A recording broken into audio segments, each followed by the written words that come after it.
للنبي الكريم وعلى آله وأصحابه ولجميع المسلمين والمسلمات والمؤمنين والمؤمنات شيء لله لهم الفاتحة. أعوذ بالله من الشيطان الرجيم.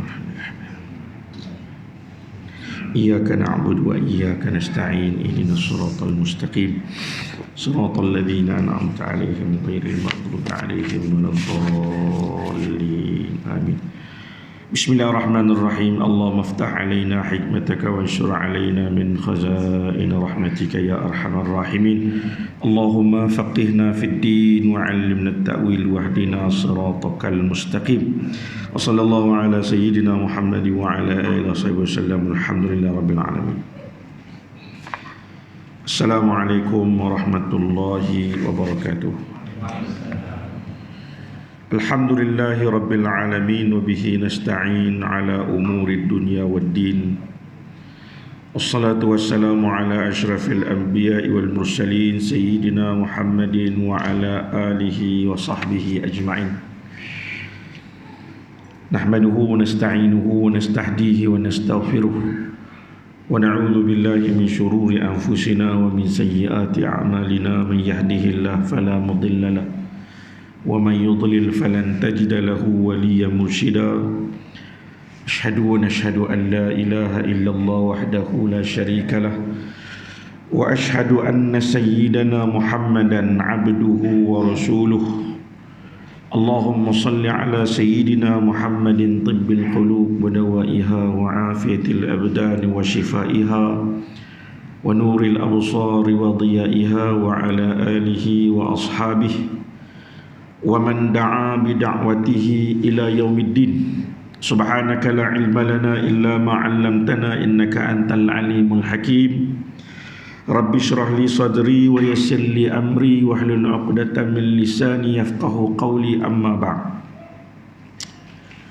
Yang saya kasihi ahli jawatankuasa pengurusi pimpinan surau Abu Bakar As-Siddiq radhiyallahu anhu, yang saya kasihi juga tuan-tuan, saudari-saudari, muslimin muslimat, anak-anak, tetamu-tetamu Allah, mudah-mudahan kita semuanya pada malam yang bertuah ini dirahmati oleh Allah Subhanahu wa taala.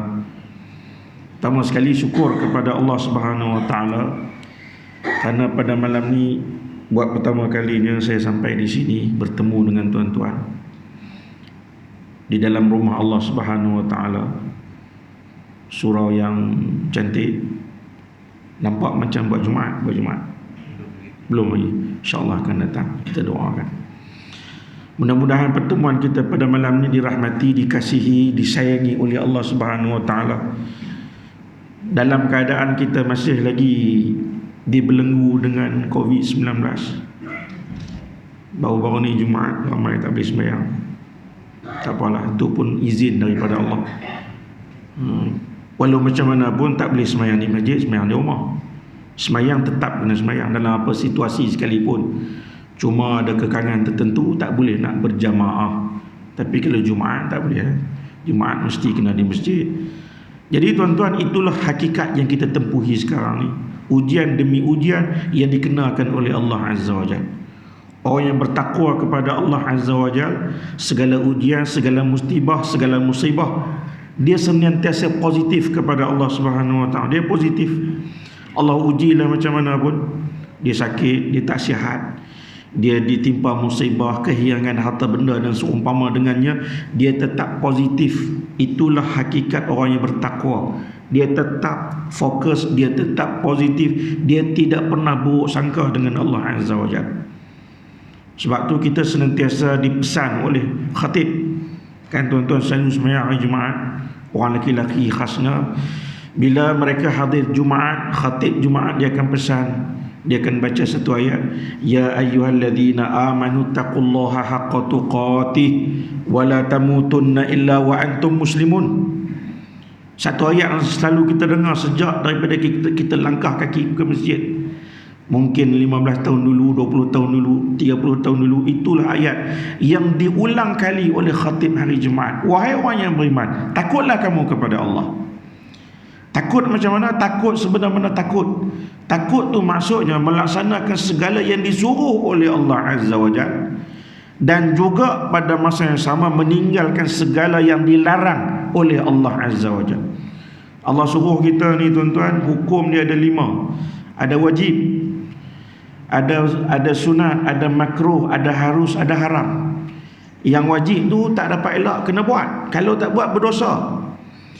Yang sunnah itu disuruh kita buat. Kalau tak buat, rugi. Contoh macam yang sunat. Contoh macam puasa sunat.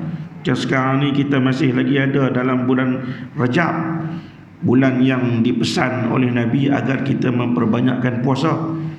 Bukan puasa sunat Rajab. Itu ada beza antara bulan puasa bulan Rajab dengan puasa sunat Rajab. Yang ni ada banyak kekeliruan timbul. Orang kita dia puasa sunat Rajab. Puasa sunat Rajab ni tidak ada. Yang ada puasa sunat di bulan Rajab. Ada beza dia. Perbanyakkan puasa. Puasa sunat lah maksudnya. Disunatkan kita memperbanyakkan sedekah. Apatah lagi bulan Rajab ni Ashhuril Hurum, bulan-bulan haram. Ada 4 bulan haram dalam Islam: Zulhijjah, Zulqa'dah, Muharram dan Rajab. Bulan yang dimuliakan oleh Allah Azza wa Jalla, hingga kita umat Islam dilarang berperang pada bulan Rajab. Kalau dulu masyarakat Arab jahiliah, dia marah macam mana pun, dia tak puas hati macam mana pun, kalau bulan Rajab dia stop, dia tak akan berperang. Itu masyarakat Arab jahiliah. Tetapi hari ini tuan-tuan, masyarakat yang kononnya bertamadun, baru 2-3 hari berlaku peperangan Ukraine dengan Rusia. Wal'iyadzubillah min zalik. Jangan kita ditimpa musibah macam tu. Kita tak laratlah menghadapi musibah Covid. Tiba-tiba Covid tak sempat nak habis, kemudian banjir tak sempat nak habis, banjir lagi. Tiba-tiba kita dengar pula berlaku peperangan, walaupun bukan tempat kita, tapi tak mustahil berlaku tempat kita. Sebab tu senantiasa kita orang yang bertakwa ni bermunajat kepada Allah Azza wa Jalla, minta kepada Allah Azza wa Jalla agar kita senantiasa berada dalam keadaan tenang, aman, sejahtera.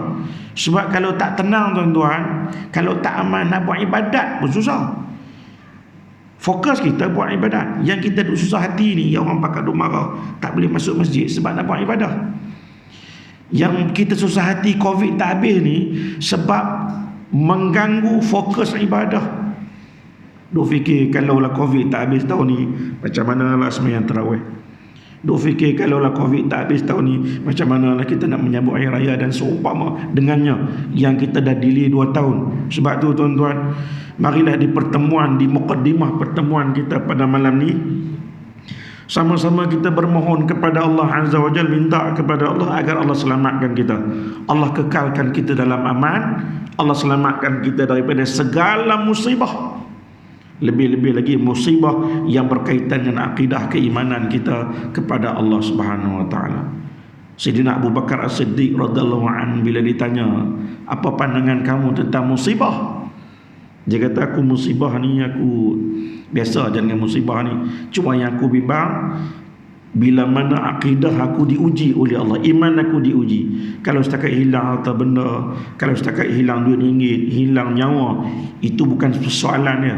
Tidak ada masalah. Yang aku sangat takut bila mana akidah keimanan aku diuji oleh Allah. Itulah musibah sebenar yang sepatutnya kita jaga, kita minta agar Allah tolong jaga iman kita, agar iman kita senantiasa berada di tahap yang terbaik.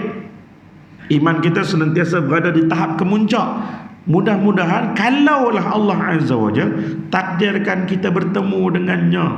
Sekarang ni hujung bulan Rajab, lagi 3 hari masuk Syaban, lepas 30 hari masuk Ramadan. Kalau Allah takdirkan kita tak sempat bertemu dengan Ramadan pada tahun ini, kita bertemu juga dengan Allah dalam keadaan kita memiliki iman yang mantap. Iman yang mantap, takwa yang hebat, ibadah yang bukan setakat banyak berkualiti, dinilai oleh Allah.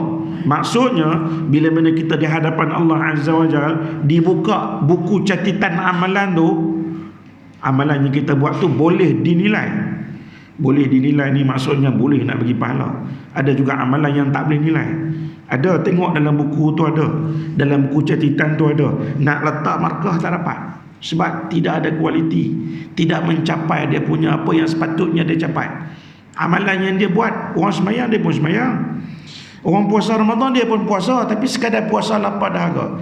Orang semayang dia pun semayang, sekadar yang tidak rokok sujud, tetapi tidak memberikan apa-apa kelebihan. Kita tak nak solat macam itu, kita tidak nak semayang macam itu, kita nak semayang, solat, zakat, semuanya dinilai baik oleh Allah Subhanahu Wa Taala.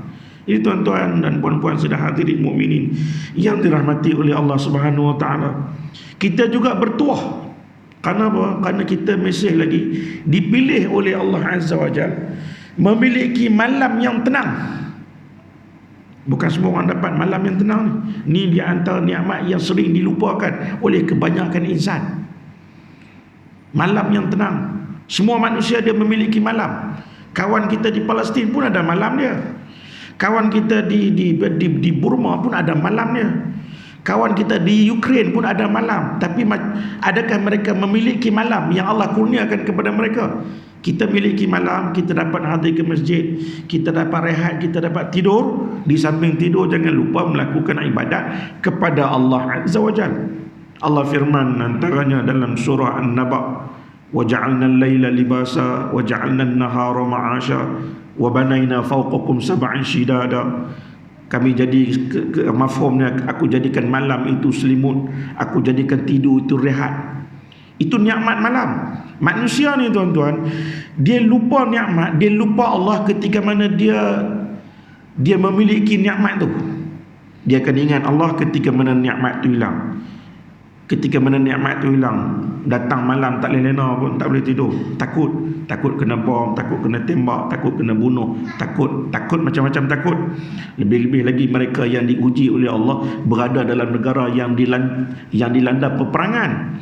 Kita alhamdulillah tuan-tuan ada juga ujian, bukan tak ada ujian. Baru-baru ni pun ujian dahsyat. Ujian Covid tu tak payah cakap lah, yang tu semua orang faham.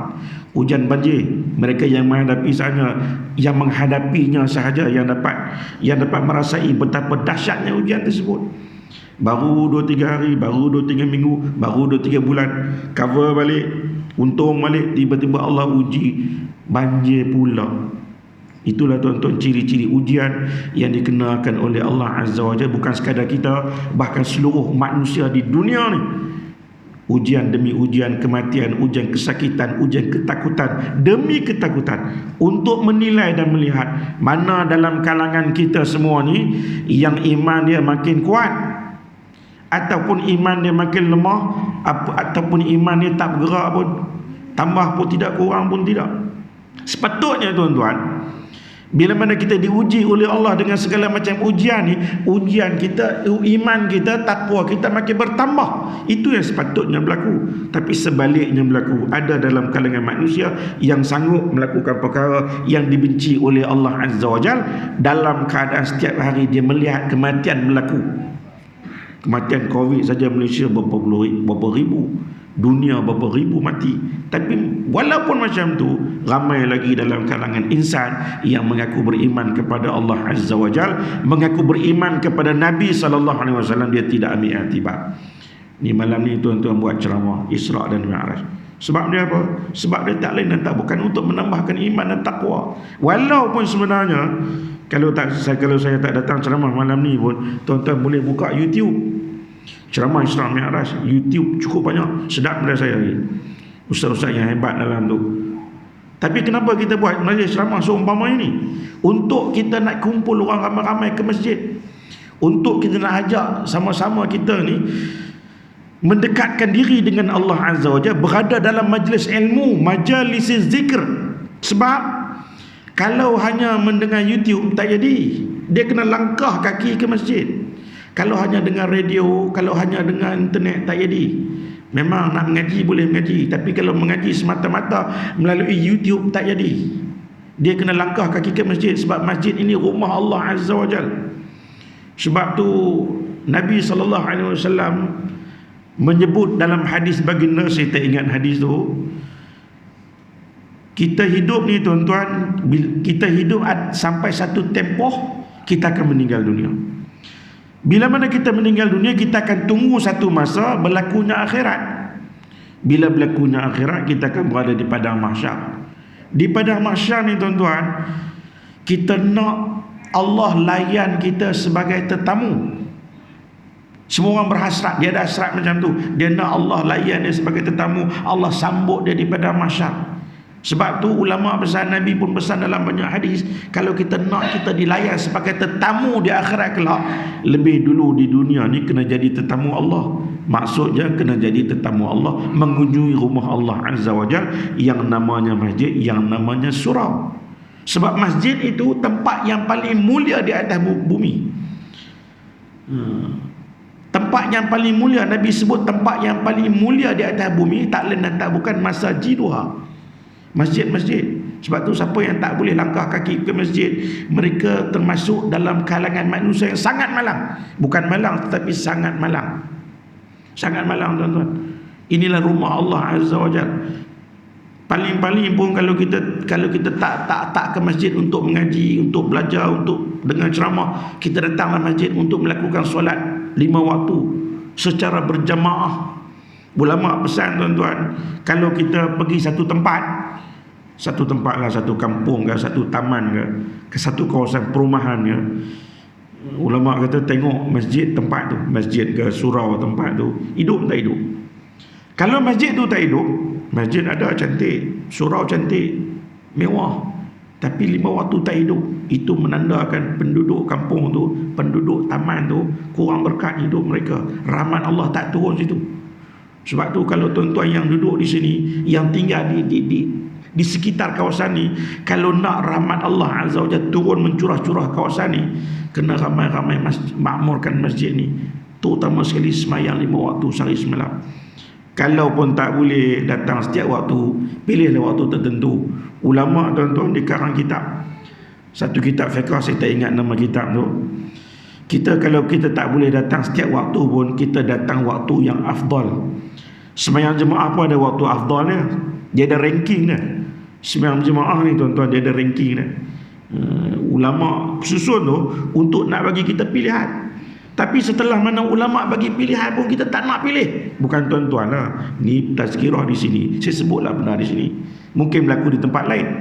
Dalam keadaan ulama bagi pilihan, ulama bagi pilihan tu bukan ulama mereka, ulama tu juga dia mengkaji hadis. Dalam keadaan ulama bagi pilihan, kalau tak boleh datang semayang 5 waktu sehari semalam berjemaah pun, ulama kata pilihlah waktu tertentu, ada ranking dia. Ulama sebut antaranya, saya tak ingat, dalam kitab fiqh, kitab Al-Qaul Tam fi Ahkam Al-Imam wal Ma'mum. Dalam kitab tu ditulis semayang jemaah yang paling tinggi martabatnya ialah semayang jemaah subuh pagi Jumaat.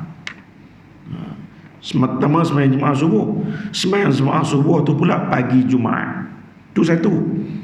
Kalau tak boleh hadir yang tu, semayang jemaah subuh pagi-pagi selain Jumaat. Pagi Jumaat tak sempat datang, sibuk, semayanglah, datanglah pagi subuh mana-mana, subuh Isnin ke, subuh Selasa, subuh Rabu. Tapi sekarang ni susah sikit, sebab subuh masuk lewat, konon-kononnya memang lewat subuh. Kalau tak boleh subuh minggu-minggu, pagi-pagi yang lain, datanglah, Nabi sebut, kalau tak boleh subuh, datanglah maghrib berjemaah. Tak boleh maghrib jemaah, datanglah Isya berjemaah. Tak boleh Isya, Zuhur, Asar, dan begitulah seterusnya. Maksudnya kena ada dalam hidup kita ni sehari semalam. Kalau tak boleh setiap hari pun, kalau tak boleh sehari semalam pun, seminggu 2-3 kali mesti datang masjid. Kalau kita nak kita mendapat kemuliaan daripada Allah Azza wa Jalla. Sebab tidak ada maknanya kita buat majlis Isra Mi'raj, kita baca tentang kisah Isra Mi'raj, tetapi prestasi amalan kita, prestasi solat kita, dia duduk tahap tu juga. Daripada 5 tahun dulu, daripada 6 tahun dulu, daripada 7 tahun dulu, tak pernah sempat untuk hadir semayang jemaah di masjid dan surau. Bukan tak semayang, duduk di rumah pun semayang, semayang tak pernah tinggal pun. Cuma isunya semayang berjemaah, lakukan ataupun tidak. Sebab bila saya datang sini tuan-tuan ni, saya rasa kali kedua saya datang, bukan datang sini lah, bukan datang surau ni, kali kedua saya masuk kawasan ni, tak pernah masuk. Maksudnya kalau ditanya oleh Allah Azza wa Jalla, tuan-tuan ada segala macam kemudahan. Seorang sahabat Nabi, Abdullah ibn Umi Maktum, yang sangat terkenal tu, yang saya selalu bawa kisah ni. Beliau seorang sahabat yang buta, seorang sahabat yang OKU, orang kelainan upaya, dia cacat penglihatan. Satu ketika dia berjumpa dengan Nabi sallallahu alaihi wasallam. Bila berjumpa dengan Nabi sallallahu alaihi wasallam, dia tanya, "Ya Rasulullah, aku nak tanya kamu beberapa soalan." Rasulullah kata, "Silakan wahai Abdullah. Aku ni seperti mana yang kamu ketahui, aku duduk jauh dengan masjid. Rumahku jauh. Okey, yang pertama rumah jauh. Yang kedua, kawasan untuk aku datang masjid ni agak bahaya. Kebetulan Madinah ketika itu banyak kalajengking. Bahayalah maksudnya. Yang ketiga, aku tidak ada kawan untuk nak bimbing aku datang ke masjid ni. Aku nak tanya kamu ya Rasulullah, dengan keadaan aku yang macam ni, dengan OKU aku, dengan aku ni seorang yang banyak kekurangan ni, adakah kamu nak suruh aku datang ke masjid lagi?" Maksudnya datang berjemaah ke masjid. Nabi tanya balik, Nabi tanya, "Wahai Abdullah, kamu duduk di rumah tu, kalau sekiranya Bilal laungkan azan, dengar ke tidak azan ke rumah kamu?" Abdullah kata, "Dengar ya Rasulullah." Kalau macam tu, Nabi kata, "Aku tetap nak suruh kamu datang ke masjid juga, berjamaah di masjid." Tengok tuan-tuan, itu Abdullah Ummi Maktum yang OKU, yang kurang kelainan upaya, dalam keadaan serba payah, serba susah tu pun Nabi tetap juga suruh beliau datang hadir masjid, melaksanakan sembahyang secara berjamaah. Jadi kita ambil iktibar tuan-tuan. Inilah yang sepatut kita ambil iktibar. Lebih-lebih lagi Isra' dan Mi'raj ini, benda yang paling utama dalam peristiwa Isra' dan Mi'raj ini, sebab yang paling utama kenapa Allah Azza wa Jal panggil Nabi dalam peristiwa Isra' dan Mi'raj, ialah Allah nak bagi ibadat solat. Allah nak syariatkan ibadat solat. Di samping Allah nak tunjuk kepada Nabi min ajaibil malakut. Seperti mana tuan-tuan pernah dengar sebelum ni, Nabi ini ketika mana berlaku Isra' dan Mi'raj ini, Nabi diuji oleh Allah Azza wa Jalla dengan beberapa ujian yang agak dahsyat, yang Nabi maksudnya diuji oleh Allah dengan kematian isteri baginda, iaitu Sayyidatina Khadijah binti Khuwailid radhiyallahu anha. Semua orang kenal Khadijah, isteri yang sangat berjasa kepada Nabi.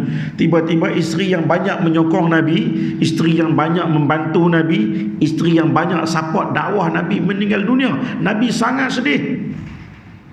Okey lagi, kemudian meninggal pula bapa saudara Nabi Abu Talib, bapa saudara Nabi Abu Talib yang juga banyak berjasa kepada Nabi, yang sanggup mempertahankan Nabi sallallahu alaihi wasallam dalam setiap keadaan, setiap masa, setiap ketika, sanggup mempertahankan Nabi sallallahu alaihi wasallam, meninggal dunia juga.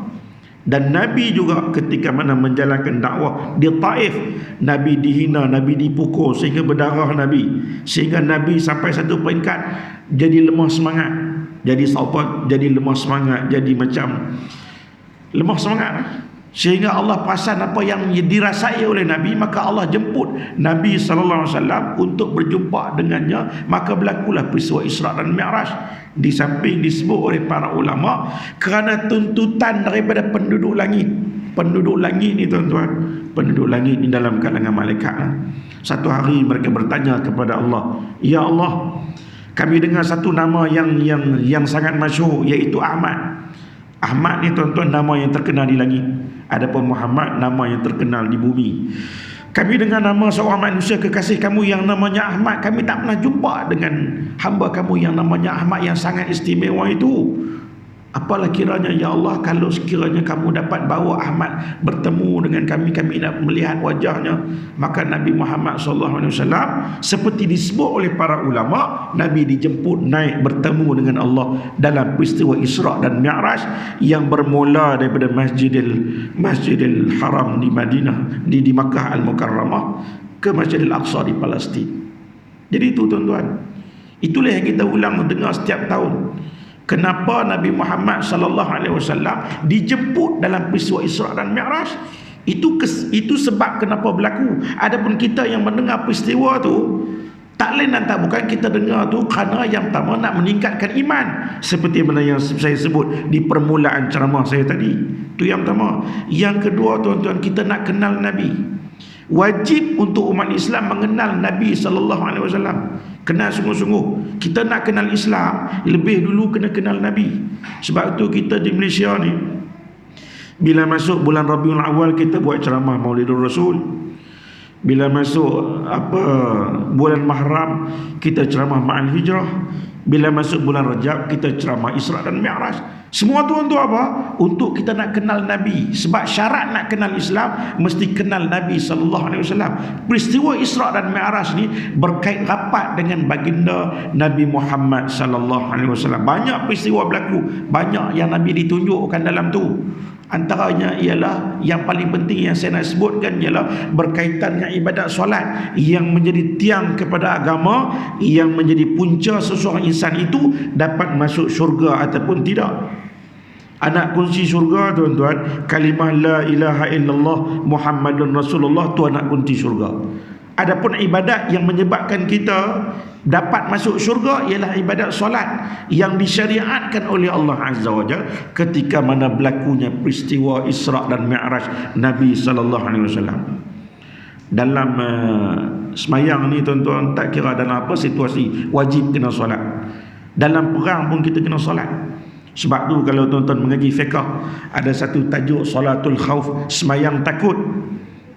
Kalau tuan-tuan mengaji fiqh, ada satu tajuk dia solatul khauf, semayang takut. Orang tak pernah dengar pun semayang takut ni macam mana. Rupa-rupanya dalam Islam ada satu semayang, maksudnya namanya semayang takut. Nak sebutnya, tuan-tuan, sebenarnya banyak benda kita nak kena mengaji ni. Fiqh nak kena mengaji, tauhid kena mengaji, usuluddin kena mengaji, tasawuf kena mengaji, tafsir kena mengaji, hadis kena mengaji. Banyak sangat, tuan-tuan. Kalau nak kira tak sempat pun kita nak penting surah ni tak sempat pun. Sebab banyak sangat ilmu kita nak kena mengaji. Sebab apa nak kena mengaji? Sebab nak memperelokkan amal ibadat kita, memperelokkan semayang kita, memperelokkan akidah dan keimanan kita kepada Allah Azza wa Jalla. Ni mengaji tentang Isra Mi'raj ni, kita mengaji tentang akidah. Dia ada ilmu berkaitan Isra Mi'raj ni yang berkaitan rapat dengan akidah keimanan kepada Allah Azza wa Jalla. Orang Islam wajib kena beriman dan percaya. Kalaulah ada dalam kalangan orang Islam, bila orang tanya dia, apa pandangan kamu tentang Isra dan Mi'raj, dia kata nampak macam pelik pun, nampak macam tak apa nak logik pun, nampak macam tak apa nak, maka dia boleh jadi murtad. Sebab tu kalau tuan-tuan tengok dalam surah Al-Isra, Allah Azza wa Jalla berfirman, subhanallazi asra bi'abdihi laila minal masjidil haram ila al-masjidil aqsa alladzi barakna hawlahu linuriyahu min ayatina innahu was-sami'ul basir. Kalau tuan-tuan perasan dalam Quran, kebanyakan ayat yang dimulakan dengan tasbih subhana ataupun alhamdulillah dan seumpama dengannya, ayat itu menceritakan tentang persoalan akidah dan juga keimanan kita kepada Allah Azza wa Jalla. Dan itulah juga yang berlaku ketika mana Allah mulakan firman-Nya subhana, maha suci Allah. Sebab peristiwa yang nak dinyatakan dalam ayat itu berkaitan dengan peristiwa yang sangat besar, iaitu mukjizat terbesar yang Allah kurniakan kepada Nabi Muhammad sallallahu alaihi wasallam, yang tentunya menjadi perkara akidah yang wajib diimani. Kalau sebab tu, tuan-tuan, kita mengaji Isra Mi'raj ni sebenarnya kita mengaji akidah keimanan kita kepada Allah Azza wa Jalla. Kita bukan sekadar nak seronok dengan cerita, nak bergelak ketawa, tidak. Islam ni bukan dibina atas gelak ketawa, tuan-tuan. Gelak bukan tak boleh, gelak ketawa boleh, tapi kadang-kadang sampai sepenuhnya gelak, itu tak betul. Islam itu dibina atas akidah. Akidah ni benda yang serius. Akidah ni benda yang sangat penting, perlu difahami dengan sebaik mungkin. Lebih-lebih lagi, tuan-tuan, kita hidup dalam satu zaman ramai manusia akhir zaman ini terpesong akidah mereka kepada Allah Azza wa Jalla. Tengok, tuan-tuan, dalam keadaan kita mengaji akidah berpuluh tahun, setiap tahun kita ulang cerita Isra Mi'raj, setiap tahun kita ulang cerita Maulidur Rasul, setiap tahun kita ulang cerita Nuzulul Quran. Dalam keadaan itu ramai juga dalam kalangan umat Islam yang terpesong akidah dan juga keimanan kita kepada Allah. Sebab tu masa yang ada ni, tuan-tuan, kita tengok balik, kita susun balik strategi. Agak-agak kita ni apa lagi ilmu yang tak kita kuasai, kita jangan rasa selesa, jangan rasa boleh dengar YouTube ustaz ceramah sikit-sikit bahasa selesa. Tak. Ilmu ni, tuan-tuan, dia kena bertekun, dia kena duduk, dia kena bersila, dia kena buka kitab, kena buka buku, tu baru jadi. barulah orang mengaji betul-betul mengaji. Kalau sekadar kita tahan telinga, boleh bukan tak boleh, daripada tak buat langsung, baik kita dengar juga ceramah, dapat pahala bukan tak dapat. Tapi sampai bila kita hanya sekadar nak tahan telinga, dalam keadaan banyak ilmu Islam yang kita tak kuasai, tapi pada masa yang sama kita bercita-cita untuk masuk syurga Allah Azza wa Jalla, masuk dengan cepat, bukan masuk dengan lambat. Setengah orang kata tak kisah, dia kata janji kita mati Islam. Mati Islam nanti akhirat masuk syurga juga, cumanya lewat. Oh, dia sanggup masuk syurga lewat. Dia sanggup masuk syurga lewat. Dia tak dapat bayang, tuan-tuan. Dia kalau masuk syurga lewat ni bukan maksudnya lepak di padang mahsyar tu, tidak. Masuk syurga lewat ni maksudnya tempatnya adalah neraka dulu. Sebab tu kita kena usaha untuk masuk syurga secepat mungkin. Jangan kita silap perhitungan setengah dalam kalangan kita, dia tak kisah pun masuk syurga lewat sikit, tak kisahlah buat dosa pun, tak kisahlah tak taubat pun, janji masuk syurga juga. Kita orang Islam ni akhirnya masuk syurga juga walaupun lewat. Dia sanggup masuk syurga lewat sikit. Kita ubah mindset tu, tuan-tuan. Kita usaha untuk masuk syurga secepat mungkin. Bila Allah buka pintu syurga, boleh masuk selalu.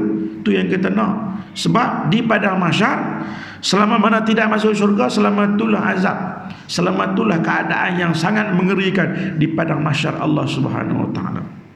Baik, tuan-tuan, puan-puan sudah hadirin mukminin yang dirahmati oleh Allah Subhanahu wa taala. Itulah cerita dia. Dia Islam ni mengaji. Islam ni yang pertama kena mengaji. Bila dah mengaji, nak kena buat amalan. Bila buat amalan, nak kena pastikan amalan kita itu betul dan benar. Barulah bila betul dan benar amalan yang kita buat tu, nak kena tengok hati pula. Hati ikhlas ataupun tidak. Kadang-kadang tengok cantik, sembahyang cantik, tengok-tengok di akhirat kelak nak masuk dalam syurga, buka buku, tengok ada tulis banyak sembahyang, tapi tak boleh nak bagi pahala. Sebab Allah kata kamu memang kamu sembahyang, tapi kamu sembahyang bukan kerana aku pun, kamu sembahyang kerana orang lain. Kamu sembahyang kerana manusia, kamu sembahyang kerana nak dapat puji manusia, dan juga kamu bukan tak sembahyang. Kamu sembahyang kata Allah, tapi kamu sembahyang tak betul. Jadi amat malang, tuan-tuan. Kita duduk dengar ceramah Isra dan Mi'raj ni 10 tahun, 20 tahun yang lalu, tiba-tiba masalah sembahyang yang basic pun kita tak selesai. Sayyidina Ali karramallahu wajhah menyebut, Sayyidina Ali karramallahu wajhah radhiyallahu an. Sayyidina Ali ni, tuan-tuan, salah seorang sahabat Nabi yang sangat hebat. Beliau juga menantu Nabi SAW. Beliau juga khalifah Rasulullah. Sayyidina Ali sebut, la khaira fi salatin la khusyu'a fiha. Tidak ada kebaikan pada solat yang tidak ada khusyuk padanya. Salah satu ciri solat yang baik ialah solat yang dilaksanakan dengan penuh kekhusyukan. Solat yang paling baik, kata Sayyidina Ali, ialah solat yang dilaksanakan dengan penuh khusyuk. Sebab kita punya pahala ni, tuan-tuan, Allah bagi pahala ni, salah satu ciri-cirinya ialah sebanyak mana khusyuk yang kita dapat masa solat tu. Kalau 10% sahaja khusyuk, 10% sahaja pahala yang kita dapat. Kalau 20 pahala kita dapat. Kalau 5 sahaja pahala khusyuk yang kita dapat. Itu cerita khusyuk. Tak cerita lagi apa yang kita buat tu mengikut sunnah Nabi ataupun tidak. Kita punya rokok ikut sunnah Nabi ke tidak, kita punya i'tidal ikut sunnah Nabi ke tidak, kita punya qiyam, kita punya bacaan betul ataupun tidak, tak tengok lagi. Nak kena tengok semua tu, tuan-tuan. Itu baru berbaloi kita dengar ceramah Isra Mi'raj. Jangan kita dengar ceramah Isra Mi'raj yang Allah panggil Nabi semata-mata kerana nak bagi ibadat solat, tiba-tiba solat kita tak sempurna. Solat tu tengok dia punya rokok tu betul, tengok yang i'tidal tu betul dah, tengok duduk antara dua sujud tu betul dah, tiba-tiba Fatihah tak betul. Tengok semayang baca tu okey dah, tengok semayang berjemaah, dia ikut jemaah tapi pahala jemaah tak dapat. Dia ni rajin jemaah, datang masjid, tiba-tiba sepatutnya dapat 27 kali ganda pahala dengan sebab berjemaah, pahala jemaah tak dapat. Ni pun ada kategori ni, tuan-tuan. Ni pun benda yang banyak umat Islam terlepas pandang. Contoh saya bagi, dia semayang berjemaah, Baguslah sembahyang jemaah tu. Sembahyang berjemaah, dia berjanji ikut tu imam. Contoh sembahyang maghrib, usolli fardal maghribi 3 raka'atin ma'muman lillahi ta'ala. Saya aku sembahyang fardal maghrib 3 rakaat ikut imam kerana Allah Ta'ala. Tiba-tiba masa sembahyang tu perbuatannya serentak dengan imam. Dia makmum, tadi berjanji nak ikut tu imam, tiba-tiba perbuatannya serentak dengan imam. Kalau serentak pada takbiratul ihram, batal sembahyang. Serentak pada takbiratul ihram, batal sembahyang. Serentak ni macam mana tuan-tuan? Tu imam musalli fardhu maghribi 3 raka'atin imam Allah Ta'ala Allahu Akbar. Tu imam belum sebut, belum sebut bar tu, dia dah Allah. Itu dikira serentak. Serentak macam tu sembahyang makmum tu batal. Tu imam Allah, dia dah dah.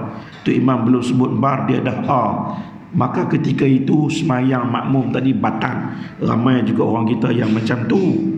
Itu dikira serentak, walaupun tidaklah serentak sepenuhnya, separuh sahaja. Itu ketika mana takbiratul ihram.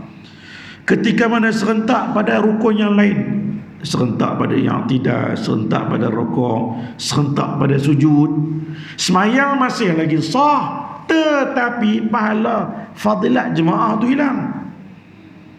Sebab tu dia pelik berjumpa depan Allah. Ya Allah, aku dulu sembahyang jemaah tak pernah tinggal. Sebab apa hari ni pahala jemaah tak dapat? Allah kata betul, tapi kamu buat tu tak betul. Kamu memang rajin jemaah, tapi kamu jemaah kamu tak mengaji. Kamu tidak berdasarkan kepada ilmu. Tu imam baru Allahu Akbar, rokok belum sampai lagi, dia dah sampai dulu kadang-kadang. Tu imam rokok belum letak tangan di kepala lutut, dia dah letak dulu, maksud dia sampai dulu. Kita kaedah sembahyang jemaah ni tuan-tuan, kena bagi imam pergi dulu. Imam sampai stesen dulu. Contoh imam takbir, imam nak turun rokok Allahu Akbar, tu imam dah letak tangan atas kepala lutut, dah sebut bar, baru kita mula turun. Itu yang sepatutnya, itu yang sunnahnya. Tapi ramai dalam kalangan kita, kadang-kadang tu imam turun sujud, tu imam tak sampai sempat sujud, dia dah sampai dulu. Sembahyang sah, tapi fadilat jamaah itu hilang. Ini tuan-tuan benar-benar terlepas pandang yang banyak berlaku dalam masyarakat Islam. Sebab apa berlaku macam tu? Sebab dia tak mengaji. Dia mengaji, dia tunggu ceramah Maulid Rasul. Dia bukan salah, saya terpaksa buat contoh macam tu. Setengah orang dia tunggu dengan ceramah aja, dia tak mengaji, dia seronok dengan ceramah aja. Dalam ceramah tu bukan semua benda diceritakan, dicerita sikit-sikitnya, menyebabkan dia tak dapat ilmu yang sepatutnya dia dapat. Itu maksudnya.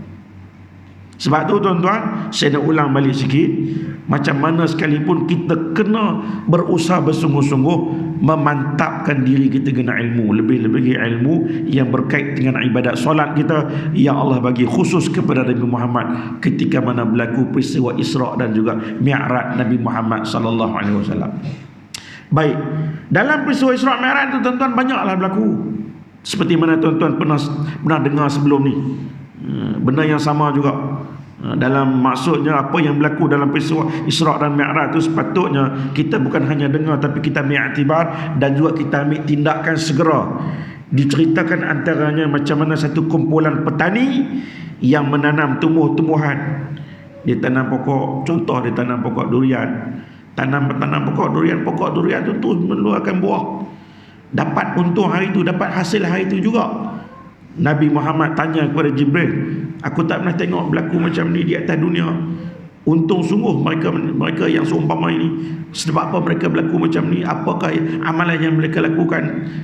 Nabi tanya Jibril. Jibril kata, itulah dalam kalangan umat kamu nanti yang banyak bersedekah, yang banyak mengorbankan hartanya ke jalan Allah Subhanahu Wa Taala. Jadi tuan-tuan, orang yang dengar ceramah Isra' Mi'raj ni, yang pertamanya dia kena banyak bersedekah, dia kena rajin bersedekah. Di samping dia kena pastikan amal ibadat solat dia sempurna, dia kena rajin sembahyang, dia juga kena rajin bersedekah.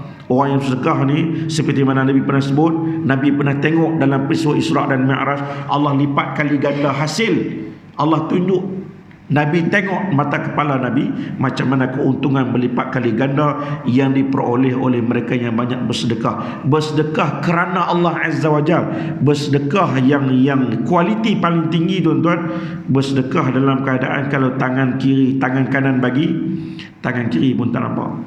Tapi hari ini tuan-tuan, bersedekah bukan setakat tangan kiri itu nampak, satu dunia boleh tahu. Itu tak betul. Saya pun pelik apa dalil yang digunakan. Sedekah tapi tunjuk dalam Facebook, konon-kononnya nak bagi orang lain sama-sama insaf. Tak betul cara tu. Janganlah buat macam tu. Kalau kita ada duit sedikit, ada harta sedikit, kita nak bantu orang miskin ke, nak bantu anak yatim ke, nak bantu ibu tunggal ke, tolong jangan masuk dalam Facebook. Kecuali kalau duit tu bukan duit kita. Kita jadi tukang himpun duitnya. Kita jadi ejen, kita himpun duit, derma, orang bagi derma tu melalui kita, maka kita nak bagi tahu derma tu telah pun disampaikan, masuk Facebook. Itu okey lagi sebab duit tu bukan duit kita. Tapi kalau duit tu duit kita, tunjuk dalam Facebook, satu dunia tahu. Sedangkan dalam hadis Nabi sebut, tangan kanan yang memberi, tangan kiri tak tahu pun. Macam mana tu?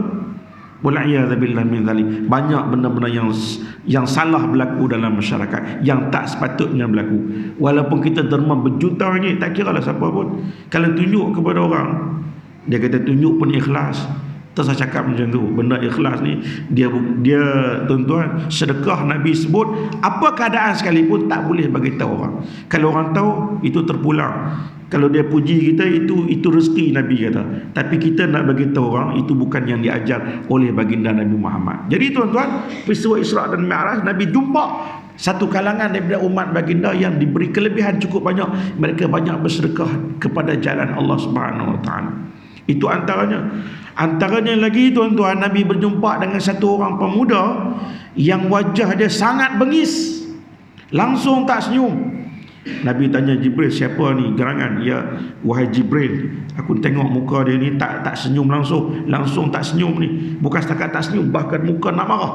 Dia tengok aku macam nak marah. Jibril kata memang sifatnya macam tu. Allah takdirkan wajahnya macam tu. Wajah dia bukan buruk, tapi wajah dia sangat bengis. Siapakah dia? Iaitulah malaikat Malik yang menjaga neraka Allah Azza wa Jalla. Itu signal daripada Nabi. Nabi nak bagi tahu kita tuan-tuan, kalau penjaga neraka tu dah bengis macam tu, dengan Nabi pun tak senyum. Dengan Nabi pun tak senyum. Sedangkan dia pun kenal Nabi itu kekasih Allah. Yang kata penjaga neraka, malaikat Malik tu, tengok Nabi pun tak senyum. Itu Nabi. Sehingga kan Jibril kata kepada Nabi, kalau ditakdirkan Malik itu senyum, dia akan senyum kepada kamu. Tapi hari ini kepada kamu pun dia tak senyum. Dia nak bagi tahu kepada kamu, signal kepada kamu, tolong bagi tahu kepada pengikut kamu, kepada umat kamu, jangan sama sekali cuba-cuba untuk masuk ke dalam neraka Allah Azza wa Jalla. Wal'iyadzubillah min dzalik.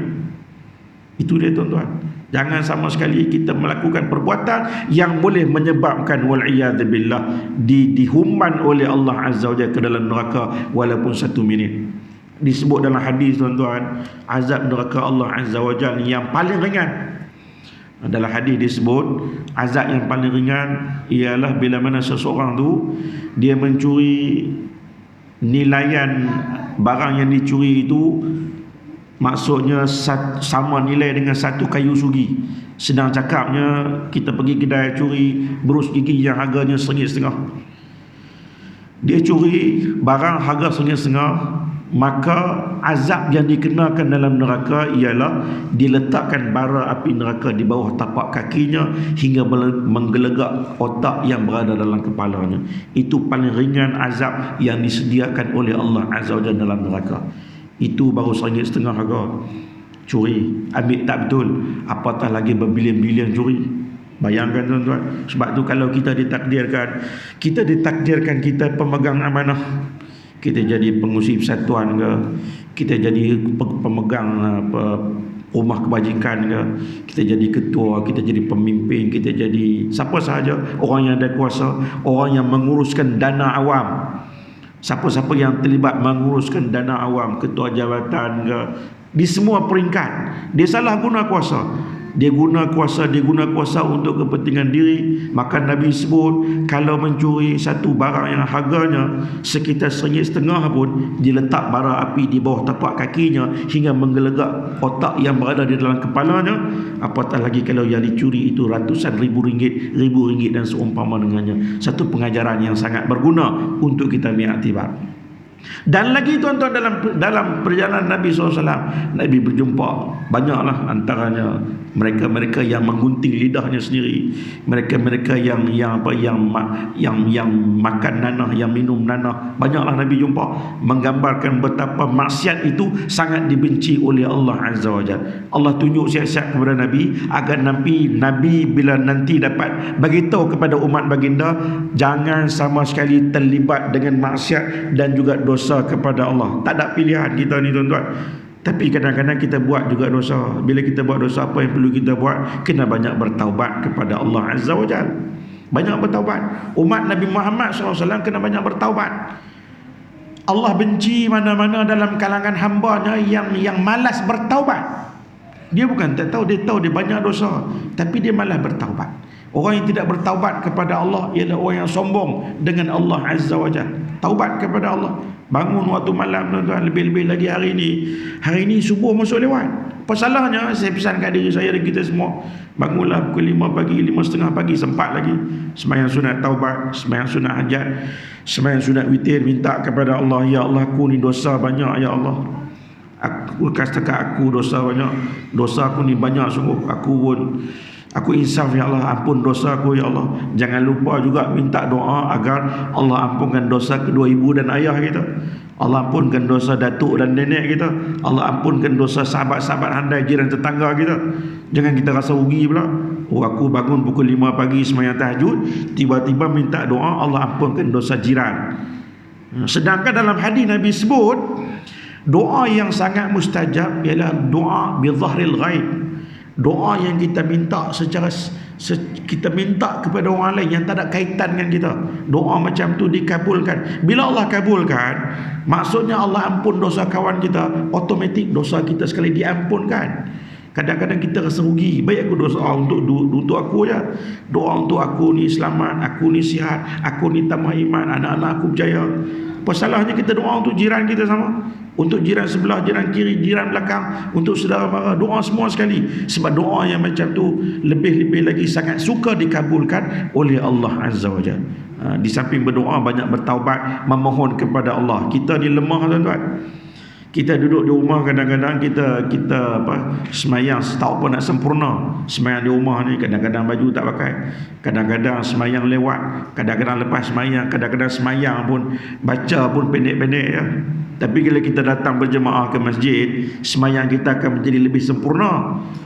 Sah-sahlah kita akan pakai pakaian yang sesuai bila datang ke masjid. Ikut tu imam pula, imam baca ayat yang agak panjang sikit daripada kebiasaan. Itu semua boleh menyebabkan pahala amalan kita bertambah, di samping memperbanyakkan ibadat sunat. Sembahyang sunat, dalam sebuah hadis disebut, satu ketika malaikat duk bentang amalan ni. Malaikat duk bentang amalan sikit lagi tuan-tuan.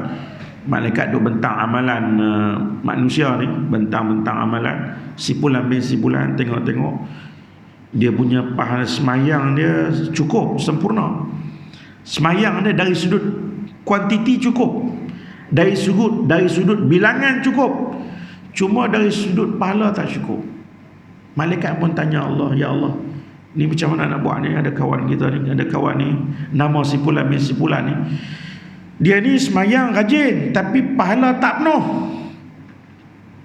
Pahala tak penuh. Mungkin juga dia tak khusyuk, mungkin juga tak sempurna perbuatan dia, mungkin juga kadang-kadang dia semayang berjemaah tapi perbuatan dia dengan imam tu tak selari. Allah kata, cuba kamu tengok dia ada buat tak semayang sunat. Malaikat tengok-tengok, ada semayang sunat dia buat. Malaikat pun beritahu Allah, ya Allah, dia ni banyak juga buat semayang sunat. Dia semayang sunat duha, dia semayang sunat hajat, dia semayang sunat taubat, dia semayang sunat witir. Kalau macam tu kata Allah, kamu ambil ibadat semayang sunat tu, kamu tampung ibadat semayang fardu yang tak cukup tadi. Jadi tuan-tuan faham dari hadis ni, kita nak kena banyak semayang sunat ni. Saya pesan kat diri saya dan kita semua, kita kena perbanyakkan sembahyang sunat. Sebab sembahyang sunat itu mampu menampung kalau sembahyang fardu yang kita buat pahalanya tak cukup untuk masuk ke dalam syurga Allah secepat mungkin. Bukan tak boleh masuk juga, tapi masuk lambat. Masalahnya tuan-tuan, kita nak masuk ke dalam syurga Allah Subhanahu Wa Taala secepat mungkin. Jadi tuan-tuan, sama-sama kita ambil tindakan segera. Jangan kita lengah, jangan kita lalai, jangan kita lupa, jangan kita alpa, jangan kita jadi manusia yang rugi. Jangan kita jadi manusia yang tidak mengambil peluang dalam keadaan Allah bagi segala-galanya. Allah bagi negara kepada kita ni. Setakat ni kita masih lagi menjadi warga negara. Tengok apa yang berlaku kepada rakan kita di Syria. Dulu mereka hidup macam kita, ada rumah, ada kereta, ada akaun bank, ada kerja, ada gaji. Sekarang ni jadi pelarian. Maksudnya tuan-tuan, jadi warga negara tu satu anugerah daripada Allah. Itulah manusia ni, ulama sebut. Bila dia hilang nikmat tu baru dia terasa. Waktu dia dapat nikmat tu, dia tak gunakan nikmat itu untuk melakukan sebanyak mungkin ibadat amalan kepada Allah. Bersyukurlah kita tuan-tuan, masih lagi ada negara untuk kita bernaung. Bersyukurlah kita tuan-tuan, kita masih lagi memiliki iman dan takwa kepada Allah. Dengan iman tersebut membolehkan kita terus berbakti kepada agama Allah Azza wa Jalla. Bayangkan kalau Allah tarik balik iman, kita jangan berasa maksudnya rasa yakin sangat bahawa iman yang kita miliki ni akan kekal sampai mati. Tidak. Nabi SAW menyebut dalam sebuah hadis, Nabi kata ada seorang manusia yang mana tengok cara hidup dia tu, jarak antara dia dengan syurga tu satu hasta, satu jengkal. Confirm, adat kata kalau mati confirm masuk syurga. Tiba-tiba dia mati masuk neraka Allah Azza wa Jalla, wal-'iyadzu billah min dzalik. Disilat perhitungan, dia rasa selesa sangat, dia rasa yakin akan masuk syurga, sehingga dia tak minta kepada Allah untuk masuk ke dalam syurga sebab terlampau yakin.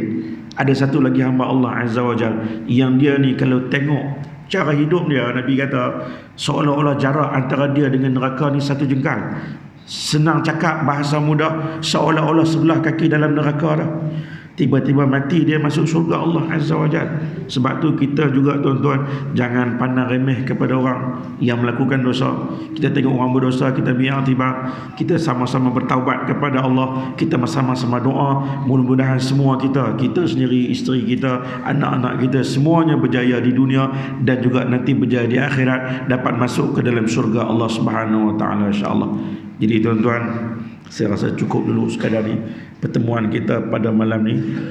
Jadi cerita Isra Mi'raj ni panjang sangat. Kau nak cerita detail memang 3 hari 3 malam baru habis.